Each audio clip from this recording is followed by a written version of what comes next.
Elf paid 800 million upfront, 600 million in cash financed with new debt, plus 200 million in stock. There's also a 200 million earnout tied to Road's future performance. That's nearly 4 times revenue upfront, potentially 5 times if the earnout hits. For context, that's an aggressive multiple even for a high growth brand. And here's the thing about the earnout. It's actually not a sign of confidence, it's a hedge.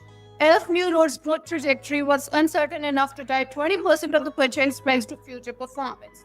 That's the deal structure you use when you are betting big but you want protection if things do not go as planned. There are 3 core problems that we want to discuss with you. First and foremost, the product dependency. Road is heavily reliant on variations of the same product. Peptide lip treatments, different flavors, different campaigns, but fundamentally the same formula.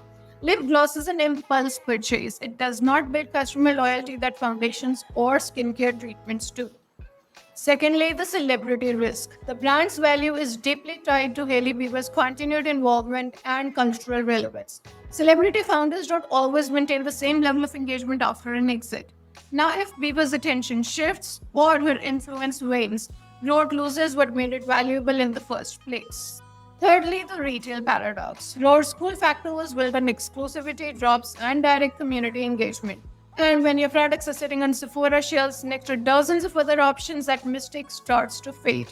Retail expansions can kill the very thing that made the direct-to-consumer brand valuable in the first place. Let's also talk about the Sephora success story with a caveat.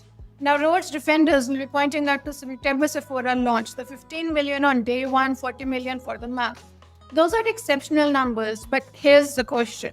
Is that sustainable growth or launch day excitement? Will the customers come back for repeat purchases, or was this mostly trial driven by hype? And here's what's even more concerning. Rode reportedly scaled back investments in Q2 to prepare for the Sephora launch. That suggests that the growth engine was already sputtering before the retail debut. When your brand needs to throttle back before your biggest launch that's not scaling, that's survival mode. Why does all this matter? So how does all this affect Elf?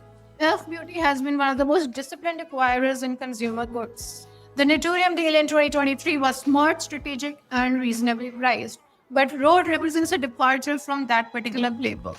Elf took on 600 million in new debt to finance the deal at the time when interest rates were elevated, and the company is already facing margin pressure from the tariffs on its China-heavy manufacturing. They're also showing signs of losing market share with Gen Z consumers in their core business.